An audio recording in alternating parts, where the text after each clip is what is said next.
This is Elliot Fineman, CEO of National Gun Victims Action Council, welcoming you to our bi-weekly broadcast of our show, It's the Guns Stupid. We have a really interesting and dynamic show today.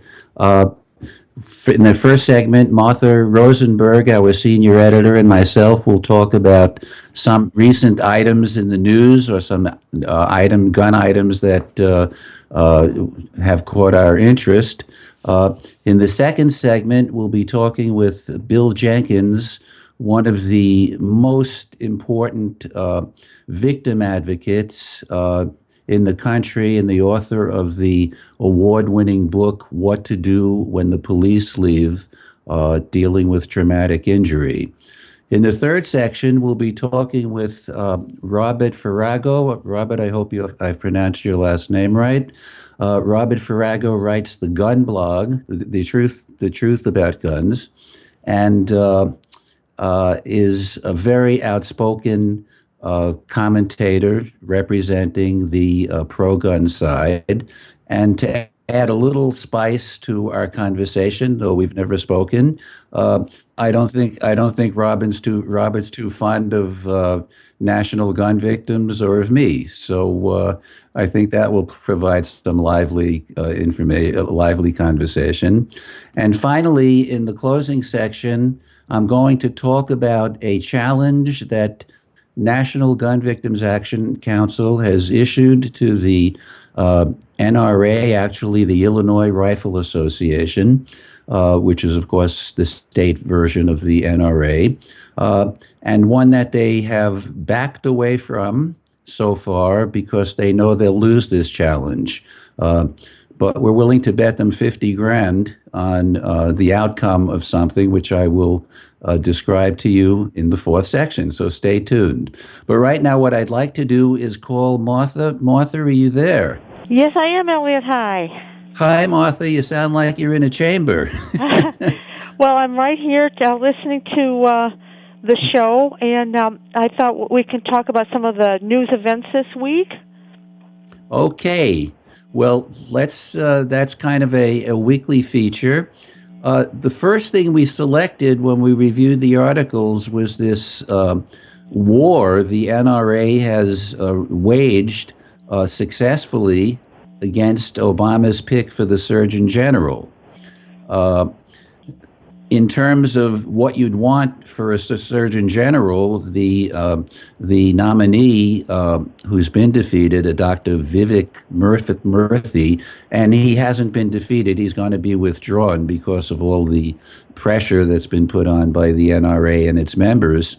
But if you were just picking somebody on pure credentials, he has superb credentials. You couldn't find somebody who knew his area with more expertise and was just a wonderful, wonderful guy to be the Surgeon General.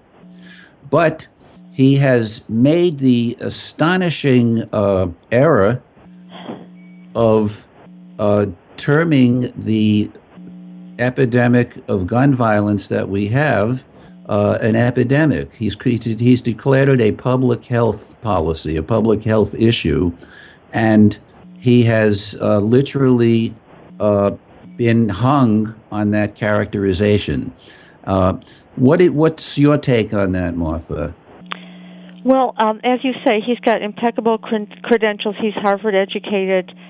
I would think any medical professional who sees patients as a clinician would realize it is an epidemic. And I've always been surprised that the medical profession isn't more outspoken about gun violence. But as you've said, he's being resisted so vehemently from the gun lovers. And one of his crimes is saying that he believes it's appropriate for a physician to ask, is there a gun in the home? And the gun lobby feels that that's an invasion of privacy. And I always add, but they don't mind if that person whose privacy they respected is treated by him when they have a gunshot wound. So in other words, it's the physicians who are going to end up piecing together, sewing together the gunshot victims. So it's very much their business. But a big source of opposition to him is him believing that the doc should ask, "Is there a gun in the home?" Well, the interesting question that I have, and I agree with everything you said, Martha, the interesting question that I always ask is, what's an epidemic? Mm-hmm. Tell me, what is an epidemic? Here are some facts I'm reading by research provided by one of the leading groups, the Children's Defense Fund. It said that in 2010, 15,576 children and teenagers were injured by firearms. Uh, that's three times more than the number of U.S. soldiers injured in the war in Afghanistan. So, does that count as an epidemic? Uh, Wow. I Wow. don't know. I don't know. According to the NRA, no, that doesn't count as an epidemic. Uh, the reality is that more children die from gun violence, from guns, than they do from cancer, from heart disease, uh, and accidents. So the question is, does that make it an epidemic? I guess the essential question: what's an epidemic? And If it's not you that, know, what is it? one Right. one other point is I'd make is when we find 8 cans of tomato soup with E. coli in it, uh, the immediate response is to look at the several million that are out there to avoid an epidemic. So I don't. What's an epidemic, Martha? I just don't know what it is. Well, you're absolutely right, and I want to know why gun advocates suddenly think they can practice medicine, because this it's not their area, and to be so offended by his beliefs, which I'm sure are shaped by trauma units where these poor gunshot victims come in. But the figure you mentioned, Elliot, 15,000 kids. I don't know. Did you say that was over 1 year or three That years? was in one year, in 2010. If that isn't an epidemic, considering that's three times our losses in the Iraq War, then I agree with you. What would be an epidemic if not that? Well, I certainly would like the people who are jumping and piling on the Surgeon General nominee to help define that. Uh, the reality is, and let's not pull any punches here because that's not what our show is about. The reality is, anything that resembles truth about the guns is immediately quashed. Immediately, that's why the CDC can't do the studies that would give us the real facts about gun violence and the real epidemic that it is. Uh, Toy guns are regulated, real guns aren't. It's easier, as we all know, to buy a gun than it is to get Sudafed. Uh, so it's nuts. Well, But and there's another factor too, Elliot, with regard to the guns in the home. They're found to be 12. It's 12 times more likely that somebody in the home will be killed than the so-called intruder, and that would be through three things: through suicide, homicide, like domestic violence, and through mistaken identity. And you so often you hear about the little toddlers, finding the gun, killing themselves, but you also hear a lot about daughter comes home late from a date, and father thinks she's an intruder and kills her. So, having we've had remarks about, well, what business is it of the doctor to ask this? But I would say it's pretty analogous to asking if you smoke, because it's a risk factor to your health. I absolutely agree. And the purpose of the doctor asking is to advise the people who own the guns to store them safely and to check that they're doing it. And same with any other dangerous objects around the house, and they ask about those too. But the gun lobby and the NRA are terrified of the doctor asking, because then the doctor would know that the people had a gun, and that would lead to confiscation, which is one of the major things we'll be talking about later. Anything that happens on the gun side leads to confiscation. So Well, that's one of the complaints one of about the it. fears. But There was an also, odd. Elliot, So let me add just one more quick thing: is there are statistics that if somebody's despondent and unhappy, that having the presence of that firearm can push them over to suicide. Whereas, because it's an impulsive act. Whereas if there isn't a firearm, there are statistics that say the person might be less likely to commit a suicide because it's not as readily done. So there's also that, and I think that the physicians would want to know, is there somebody who's very emotionally unhappy in this household? Well, the answer you'd get if you talk to the NRA is that if they didn't use the gun, they'd use something else. But there's an abundance of research that proves that that's false. We're running out of time, but I just want to talk about one other thing we saw this week, and that was the Indiana legislature voting to allow guns in school parking lots. Mm-hmm. And we just couldn't believe this. Uh, According to the NRA CEO Wayne LaPierre, said that gun-free school zones should be eliminated because they prevent armed individuals from shooting a gunman intent on mass murder.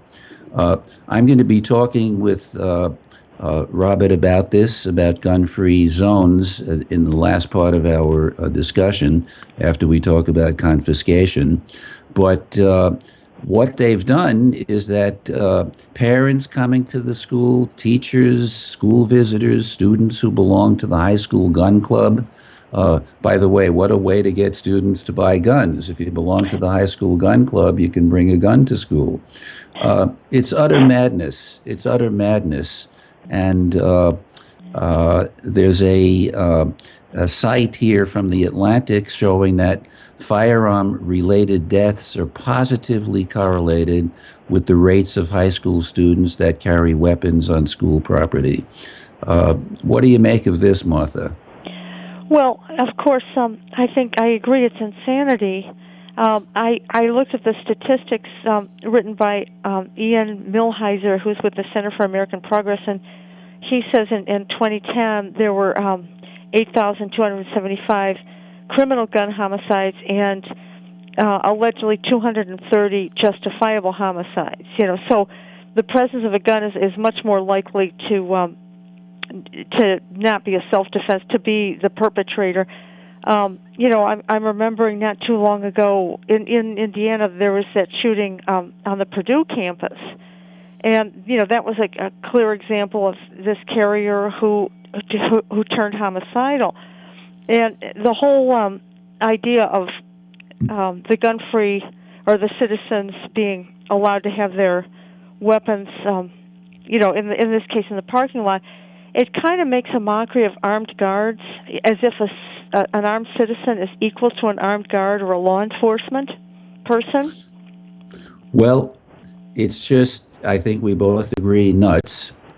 And we've run out of news. I know or our news segment, I'm sorry. We had one other thing to talk about, but we've reached the end of it. So, Martha, thanks, and we'll look forward to talking news again in 2 weeks. All right. Well, thank you so much, Elliot. Nice to talk to you, and I hope the rest of the show is as full of facts as this. So thank you again. Okay.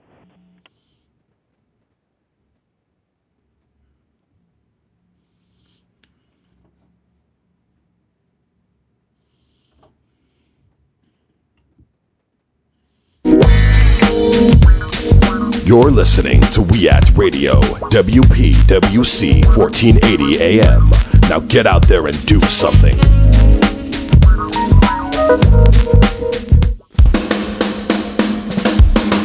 You're listening to WEACT Radio, WPWC 1480 AM. Visit us online at weactradio.com.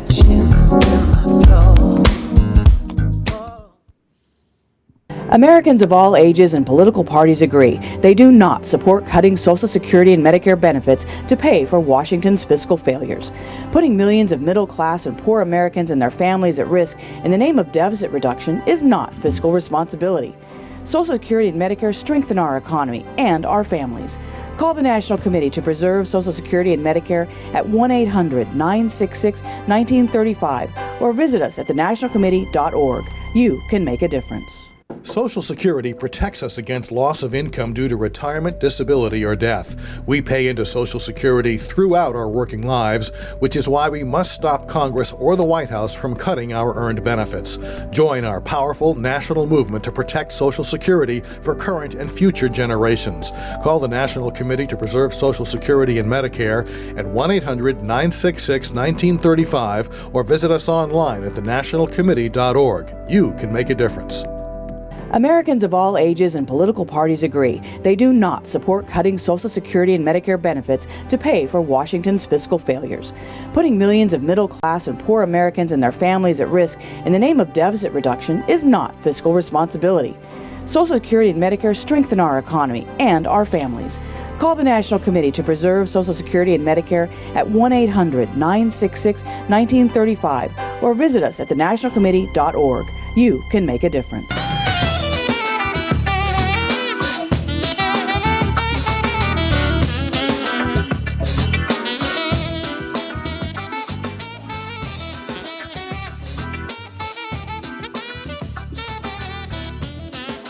Okay, welcome back. I want to introduce our next guest. By the way, you're watching It's the Guns Stupid, a show put on by the National Gun Victims Action Council, and I'm Elliot Fineman, CEO of National Gun Victims Action Council.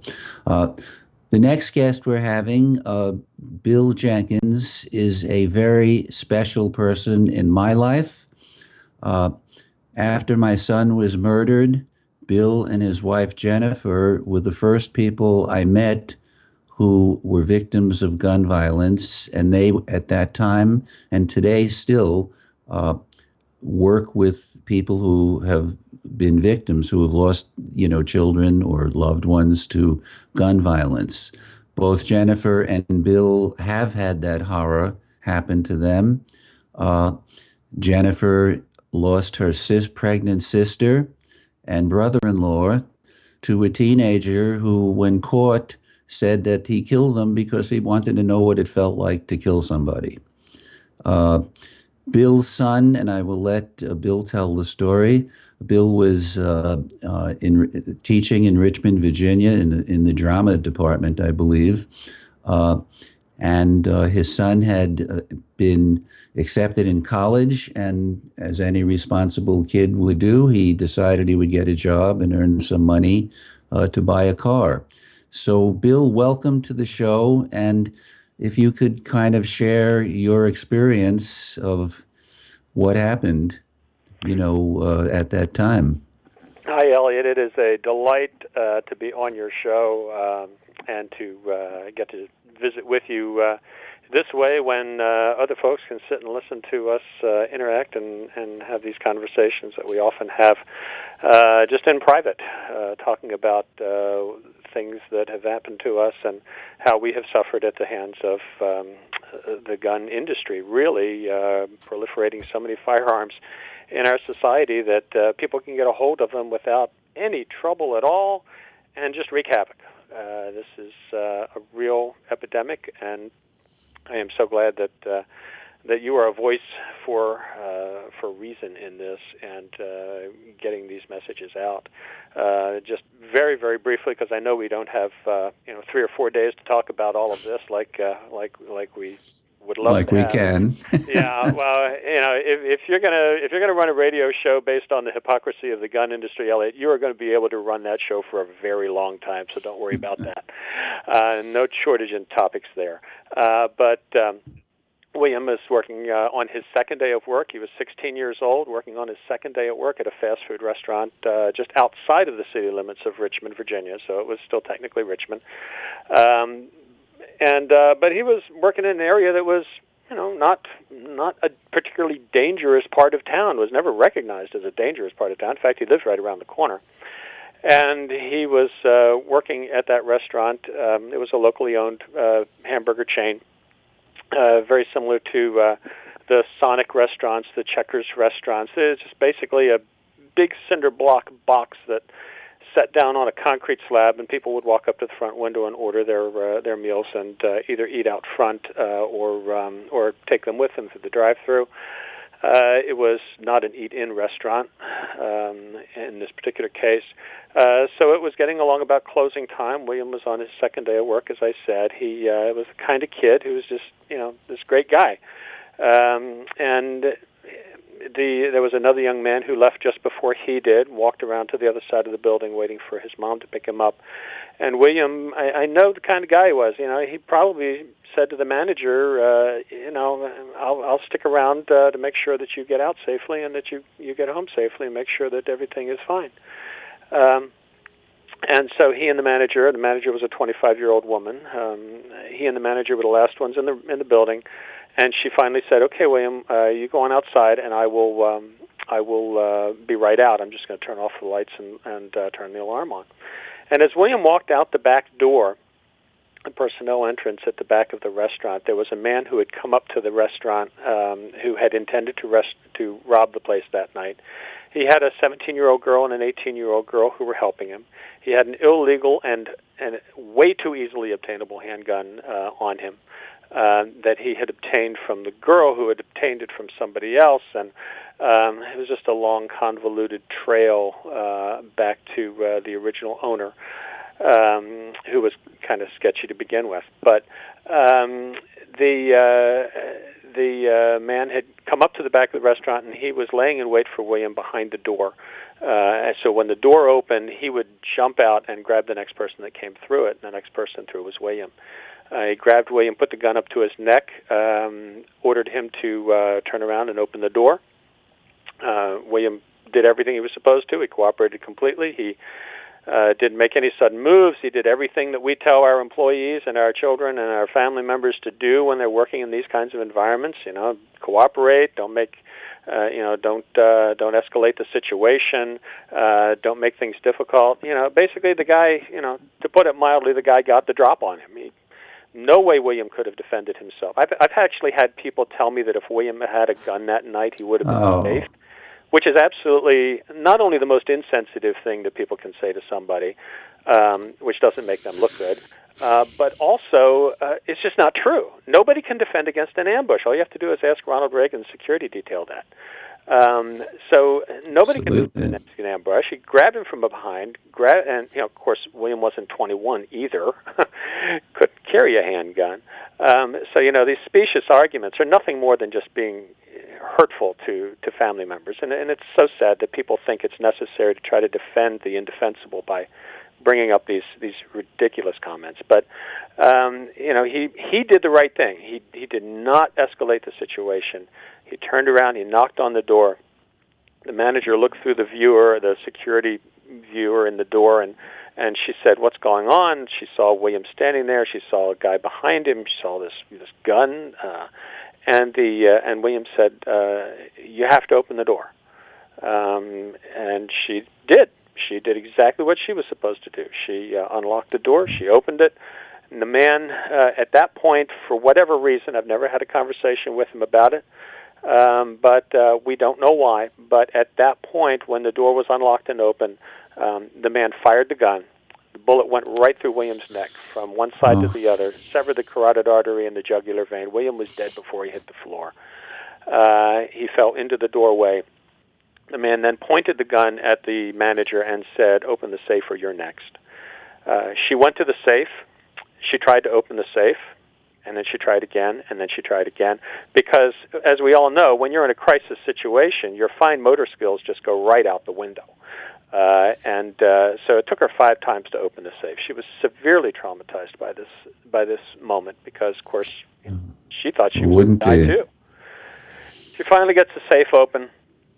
She gives, the man grabs the money out of the safe and orders her to lie down on the floor and not move. And again, she thought she was going to die right there.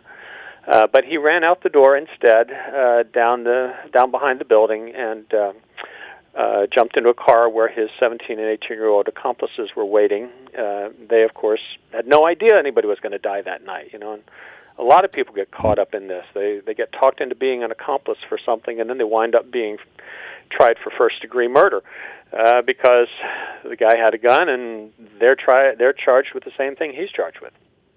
A lot of people don't realize that. It's one of the things that my wife and I are working on, is educating young people to not be an accomplice in a crime. Two things made this crime possible for this man. One was the fact he had two people helping him.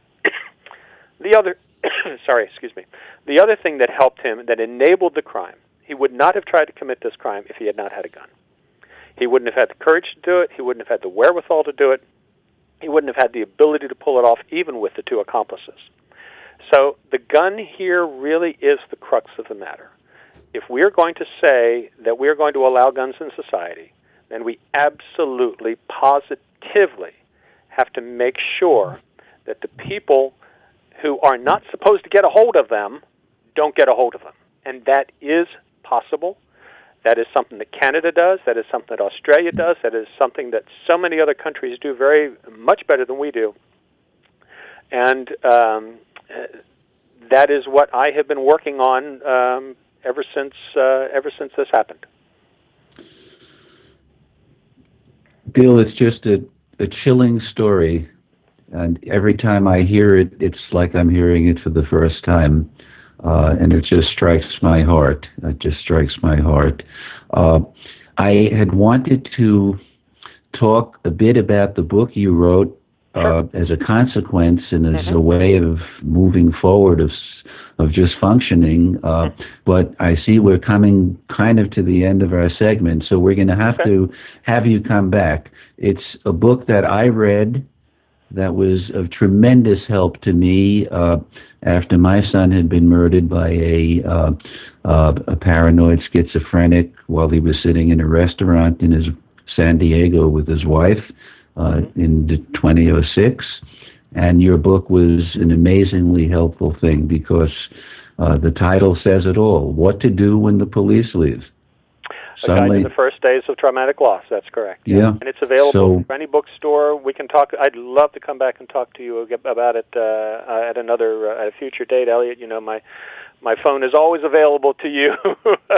Well, we will definitely do that, Bill, because it's a book that people really need to be aware of and to have as a tool.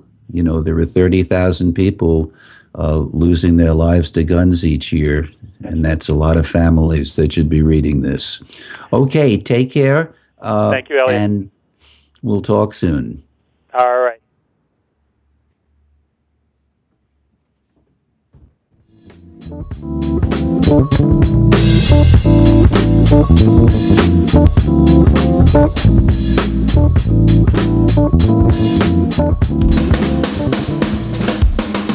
You're listening to We Act Radio, WPWC 1480 AM. Visit us online at weactradio.com.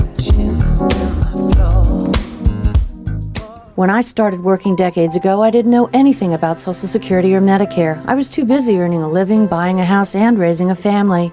But life has a way of surprising us. A death in my family and disability first introduced me to Social Security.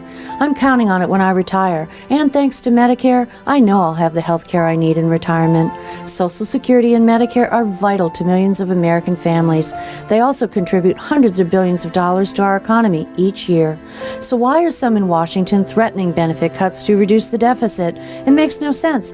Benefit cuts for the middle class and tax breaks for the wealthy is not fiscal responsibility. It's bad for our economy and even worse for our families.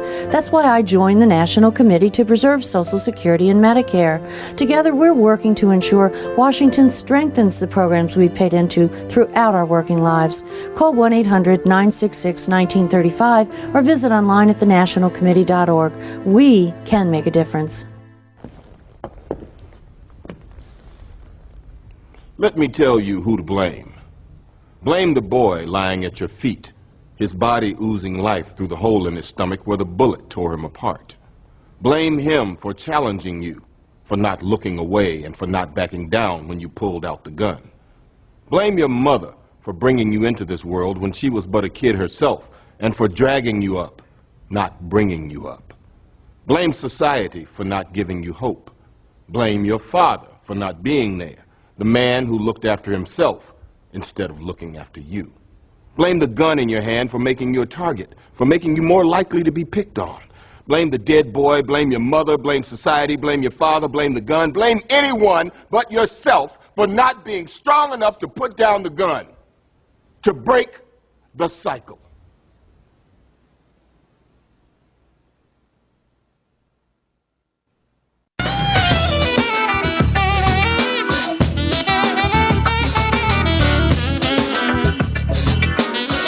Well, a very powerful message we just heard, and one with a lot of truth to it. The next person we're going to speak with is Robert Farrago. Robert, I hope I'm saying your name properly. Robert is a very interesting guy. He always, I see we're having trouble with his line, so I'll give some background about Robert, and then hopefully he will join us shortly. Robert is a very bright guy. He worked in journalism. After he graduated with his degree, he worked at NBC, and he then after working for some other major networks, took off and went to England, and he stayed there, as I remember from his biography, for 10 years. Learned a lot about hypnosis, and in fact practiced as a hypnotist. Returned from. Oh, I said Robert's on the line. Great. Hi, Robert. Hey. He returned from England. I hope I'm getting this right. And began a blog called The Truth About Cars. It was very successful, ultimately sold at hopefully a handsome profit, and started a very highly followed among gun owners and pro-gunners blog called The Truth About Guns. So, Robert, welcome to our show. I'm glad we could make it this week. Last show, we just had technical problems, but glad you're here. So, I'm happy to be here. The first thing we want to talk about, we're gonna talk to Robert in two 10-minute sections, and the first section is going to deal with confiscation. And I'd like to make just a couple of comments about it. One is that the fear of confiscation by the gun owners and the pro-gun groups is one of the three major principles or pinnacles that prevent sane gun laws from being passed and prohibit or prevent the sane gun laws we'd like to have, like getting rid of cop killer bullets, bullets that pierce a policeman's vest. That's a small example, but a real one. They're prevented because the kind of expectation that exists is that any gun law is the first step towards confiscation. And I'd like to start the discussion, Robert, I think I get agreement with you that you would feel that people with mental disabilities should not have guns. I think so. If it was Larry Pratt, I know I wouldn't get agreement, and maybe you feel the same way. Well, first of all, thanks for having me on the show, and I'm delighted to have this civilized discussion with you, and I assume it'll be rational and factual, and I always like to do that because any belief that is worth having is worth questioning. So I appreciate you having me on. I do. In terms of whether people who are mentally ill should have access to firearms, yes, that's true, but you have to define what mental illness is in the sense that, we have 40 million Americans who are taking antidepressants, and I think that they should be able to exercise their Second Amendment rights. You have people who have had mental illness who have overcome it or have treated it successfully. you have to understand that the vast majority of mentally ill people are not dangerous. The ones that are should be incarcerated, and if they will not be able to, or held in some sort of treatment facility, and in that situation, they won't have access to firearms. I mean, we both agree that severely mentally ill people shouldn't have access to firearms, but I don't think a law is particularly the best way to achieve that end. Well, I agree with you that a law, other than the appropriate types of background checks, couldn't be successful there. But one of the things that really concerns me is that it's well known that nearly 80% of the people who take medication to keep their chemicals balanced, to deal with depression, to deal with any chemical imbalances they have, stop taking it. And we know that the Virginia Tech murderer stopped taking his medication. We know that the Tucson murderer also stopped taking their medication. The killer at Aurora stopped taking his medication. And who knows, the Sandy Hook killer was on some psychotropic drugs, and I don't know what side effects were there or not there, but the bet becomes really tough for people who are not gun owners. That the bet is that we have to put our safety at the risk of people who are going to be fine if they take their medication, but 4 out of 5 stop. So that's a problem. So are you saying that those 80% shouldn't be able to exercise their natural, civil, and constitutionally protected right to keep and bear arms? Yes, I would say that people who are on medication and require medication to be mentally stable and mentally focused should not have guns. I would absolutely say that. And that, I know we won't agree. I know we won't agree with it, but I'm giving you an honest answer. Let me give you another thing. Wait, Elliot. Okay, hold sure. On a second. Hold on. Who determines that? What is the process by which you would have that happen? If you're so anyone who's prescribed a drug for mental illness or, say, sleeping problems or anxiety, they should be reported to whom, and then what happens? How do you?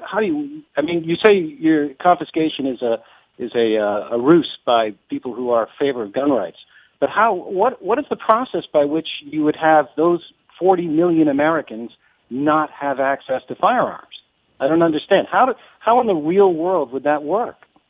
Well, in the real world, the standards that are written by the psychology and psychological associations are that if the therapist or the clinician determines that the patient is a threat to themselves or to society, they should be reported.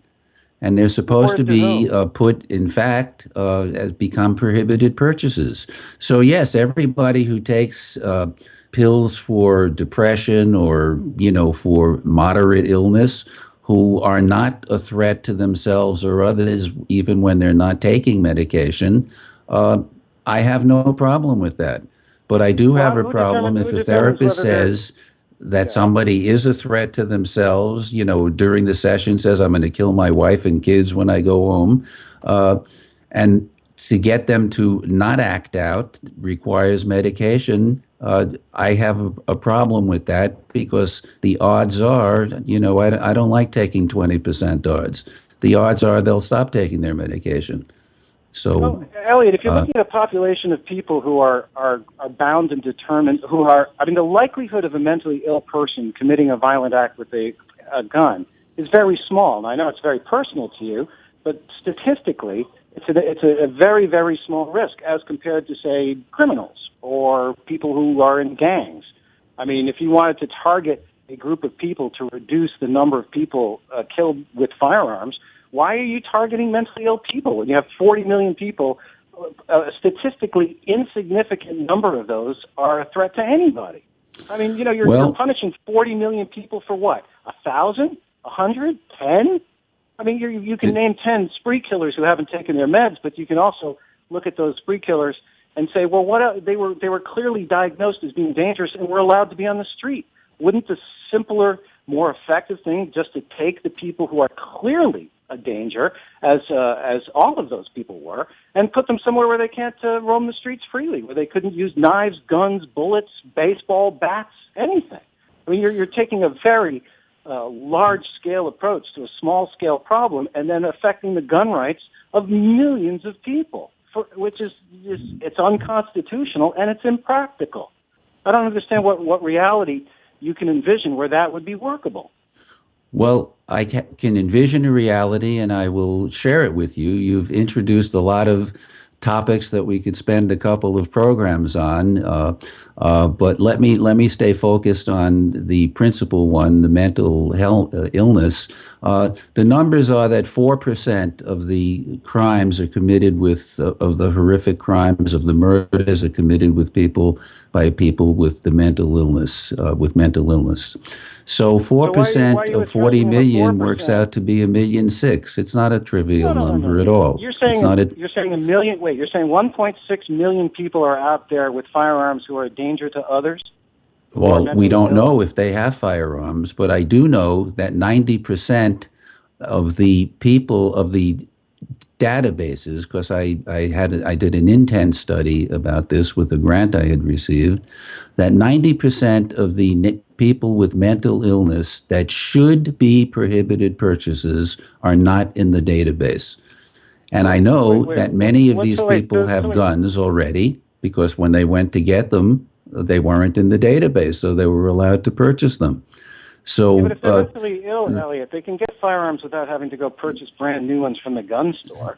I mean, right, again, they can go to a gun show, they can buy them privately, and they can steal them, as Adam Lanza did from his mother. He shot her in the head 3 times and took her guns. He didn't have to go to a gun store. And if we had been able to pass the most sensible law of having smart triggers so that it only fires if the owner fires it, all those kids would be alive today. But we can't pass that law because that's another example of a sane gun law that we can't get passed.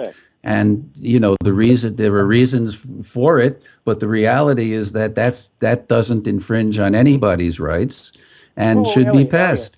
But we can't pass a single law because of this fear of confiscation. That's one of them.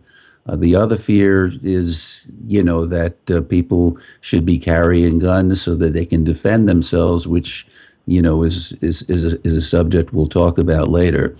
Elliot, can I speak for a second? Okay, first of all, absolutely. You've gone over a lot of things, too. You changed the subject to smart guns. That's a whole other issue, which is, again, impractical, completely impractical. But let's deal with this so-called fear of confiscation.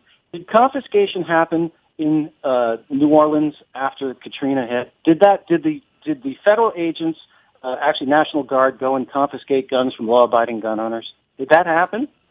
I have heard reports about it, and I believe they did, and I believe that was a reasonable precaution to take. But confiscation did happen. It is not a fear. No, it was an extreme situation, almost like a martial law situation. And when you have martial law, you have government doing some pretty extreme things. Elliot, that's not. When we try to get a bill passed, and what I was leading up to with the mental health thing was that there are many gun owners who, when they got their guns, were of sound mind and body and were perfectly healthy, to use that term, who subsequently have become mentally disabled. Now, we can't get their guns back because we don't know who has them. And we don't know who has them because we can't get a database or what's spoken of with the greatest horror, a national registry, so that we would know that if somebody who had been sane and not a problem and not a threat had now be changed and wasn't sane, we would know that we should, take that gun away. They shouldn't have a gun at that point. But Elliot, we can't know Elliot, that. If they shouldn't have a gun, they shouldn't be allowed to roam the streets either, because there are other weapons that they can and do use. I mean, I don't understand what the gun has to do with it. If a person is so seriously mentally ill that they are a danger to themselves or others, they should not be allowed to roam free. It's got nothing to do with what the tool is that they use to inflict themselves on other people, the violence. But besides, again, you're talking about something which is statistically insignificant. Horrific, horrible, regrettable, maybe even preventable, but it is not the vast majority of firearms-related homicides in this country, which is 15,000 roughly. And of those, 80% are gang-related. That's absolutely you're wrong. making a bad The number landing. of gang-related homicides is 7 to 8%, and you can check the FBI's Uniform Crime Report. 7 to 8% of the gun homicides in this country are gang-related, and it's one of the big myths, that's, as you just said, that the great percentage. It's absolutely not the great percentage. Well, listen. They're career criminals. Yeah, no, we're going to keep talking. I think we have to take a quick break, and we'll come back. And here's what I'd like to do. If we don't get a chance to cover the second subject, because I'm happy to keep talking about this one, you'll come back and we'll discuss the second one, which was gun-free zones. But we have more to say about this. So, all right. Well, let's keep going. I just got a note from our producer that we should just keep on going. We don't have to take a break. So, okay. So you said that people who are mentally disabled should be gotten off the street, and that the harm they cause is de minimis. It's just a tiny thing, and how can we get so upset about it? And my answer to that, and I'm asking this as a question, the analogy, just let me finish if I may, Robert. The analogy would be, we found 6 cans of soup with E. coli in them, but there are millions out there, so it's a tiny amount. Why are we getting so upset and excited? Let's just get rid of the 6 cans. We'll take them off the street. We'll take them off the shelves, and we won't take a look at the other millions that are out there. Now, nobody would propose that. Nobody would say, hey, it's only 6 cans. Nobody would say that. And I'm not willing to say, gee, it's a small number. Because when one of that small numbers goes and commits a mass murder, the pain and the horror to the survivors, as well as, the community, to everyone, is endless. It goes on forever. Elliot, so neither you nor I want to have people murdering people in our society, whether they're mentally ill people or criminals. We don't want gun-related or any other type of related homicide in our society. But there is no way that you can fix that situation. The small percentage, violent crime is down. It's a very small percentage in America, and it's going down as it is. There is no way that you can enact a gun control law which is going to reduce the amount of violent crime in this country. It doesn't work. It hasn't worked. But let's go back to confiscation for a quick point, because you seem to believe that the gun owners are paranoid, that they have this unreasonable fear of confiscation. Well, confiscation happened in New Orleans. It's happened around the world. It's happened throughout history. It's happening right now in places like Mexico and other countries around the world, in South Africa, other places. You cannot say that confiscation is not a legitimate fear, because it has happened, it is happening, and if it does happen here in the United States, there will be a loss of liberty, a loss of security, and a loss of freedom. So if we're going to talk about small percentage occurrences which have a big impact, yes, there's a small percentage occurrence of highly mentally ill people getting a hold of firearms, and these people, again, should not be able to get a hold of anything dangerous. But there's an even greater problem here, is that if you have confiscation in the United States, and it has happened, then you're going to have an enormous change in society for the worse. And the gun owners who value the liberty, the freedom that we have in this country, don't believe that that should be allowed to happen, to even have a possibility of it happening. They are very concerned that if that happens, we're looking at it in Connecticut, we're looking at it in New York. Right now, we're looking at confiscation in Connecticut. If that happens, this society will change for the worse, and they don't want that to happen. You and I are both Jewish. My family, my father's family, was wiped out during the Holocaust. Completely wiped out. They were disarmed, and they were rounded up, and they were killed. They were gassed, all of them. Now, you saying that couldn't happen over here in the United States, it can happen to any disarmed populace. You look for mass murder all around the world, and you will see it in countries where the citizenry have been disarmed. And that includes Mexico. That includes Syria. That includes Senegal. All over the world, wherever people are disarmed, the government murders people at a huge rate. Our biggest concern is mass murder by government. And there is such a thing. It's happening now, and it even could happen here. And it has happened here in this country. So I don't see why you think it's a fantasy. It's not a fantasy. The argument It's a reality. the argument that people need their guns to protect against a tyrannical government is one I've heard for a long time. I can tell you that it's, to me, the most absurd thing I've ever heard. I look at countries, when people say that the only reason we have any freedoms we have at all and that they're safe is because we have an armed citizenry or a Second Amendment or people have guns. I say, what I typically say is, oh my God, if we didn't have guns, we'd have to live like they do in England and in France and in Italy and in Japan and in Scandinavia. Could you imagine? If we didn't have guns, that's how we'd have to live. I don't take the conclusion. Wait, I don't take the conclusion that disarming a society leads to mass murder by the government. I don't take that at all. But I do want to point one thing out, and this is really, really important to point out.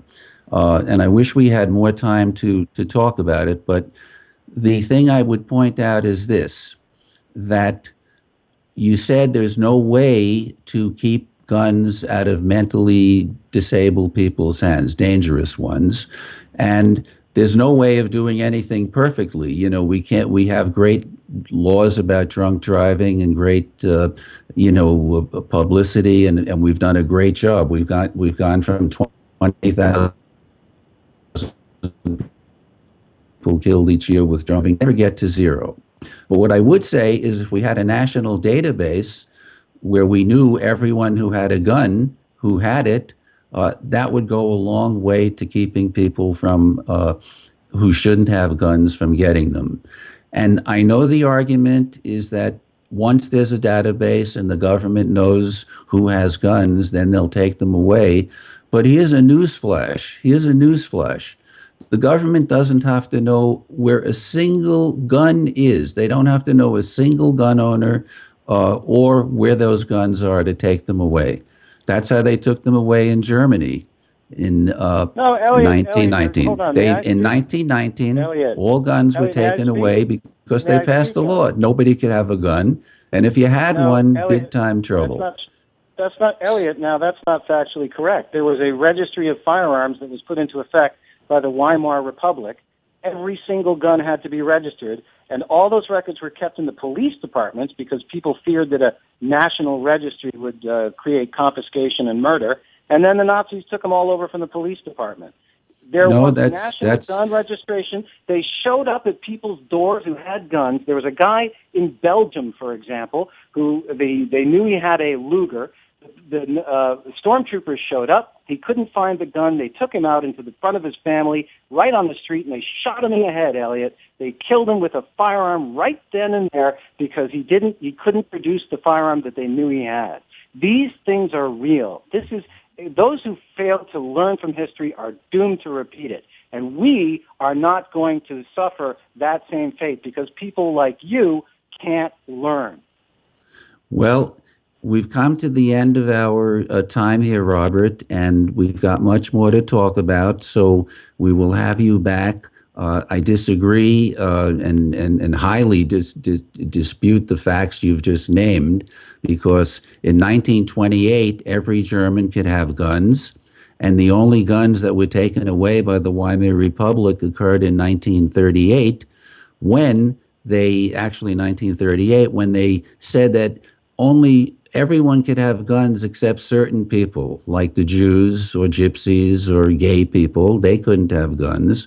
And then the argument goes that if they had kept their guns, they would have defeated the German army. At the end of 1939, there were exactly 202,000 Jews left in Germany. Let's say half of them were men and boys.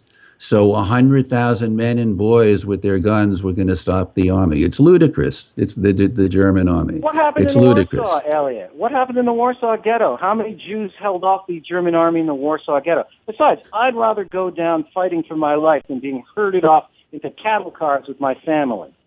And I make the point that a society that doesn't have guns doesn't wind up with people being herded off.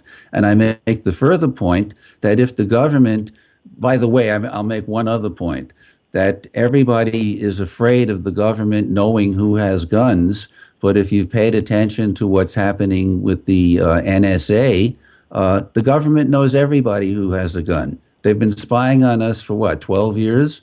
They've listened to our phone calls. They've intercepted our emails, etc. So we're sitting here today. If the government wanted to put a list together of everyone who had a gun, they could do it. Or if the government wanted to pass a law that no one could have a gun, they could do that too.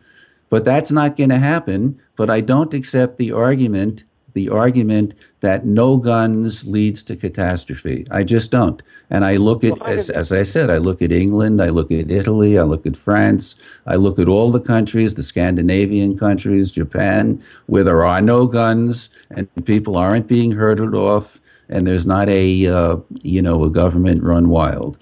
Well, listen, have Robert, you looked at all the countries where they have been herded off? Elliot, have you done a balancing act? Have you looked at all the hundreds of countries where that does happen? Mass murders on an epic scale. What about the killing fields of Cambodia? I mean, come on. So there are civilized countries. And do you think the Cambodian citizens didn't have guns? You think that all the people killed in the killing fields were unarmed citizens? It's not real. Of course they had guns. They were just overwhelmed by a trained army. Just as all of our gun carriers or gun owners who have 6 to 8 guns, if they want to hunt the government, in 3 or 4 days, it would be over. So, but anyway, we really have run out of time, Robert. I think this was a civilized conversation, passionate. I feel strongly, you feel strongly, and let's do it again. Anytime. Okay, my friend, take care. And we are not going to be able to have our closing segment, but I will tell you briefly, if I have a moment here, that we have issued a challenge to the Illinois State Rifle Association. And the challenge is that we don't believe carrying a gun provides self-defense. They do. They have a whole lot of phony research by John Lott and some others that say that carrying a gun does. We don't believe it does. And we said, let's each put up 50 grand. We'll make a $50,000 bet, and let's find out. We'll do an experiment that we both agree on is a fair experiment to see if carrying a gun provides self-defense. And whoever's right, it'll cost them nothing if we have to pay anything for it, and whoever's wrong will pay for the whole thing. And if there's no cost at all, then it's just a straight $50,000 bet. So far, Richard Pearson, the head of the Illinois NRAs, just ran away from this because everyone knows that carrying a gun doesn't provide self-defense. And don't send in your anecdotal stories that always end up with you pull the gun out and you let the person run away, you didn't report it to the police, you saved yourselves and your family. Yeah, I can bring stories that people saved themselves because they didn't wear a seatbelt, but that's not an argument to say we shouldn't have seatbelts. So I say it categorically. Carrying a gun does not provide self-defense, and I've got 50 grand to prove it if the NRA wants to show up. The problem is if they don't show up and we prove it, then they'll bitch and moan and say, gee, this wasn't fair. So let's see what happens. I assume there'll be chickens and they won't show up. But at any rate, we'll talk more and more next time. Thank you so much for watching It's the Gun Stupid. And as I said, we're not going to pull punches. We're going to have people on who, are going to say things, and we're going to say the things back. We're not going to be polite, but we'll be civil. That's the best we can do. Okay, have a good week, and good night. Look forward to seeing you in 2 weeks.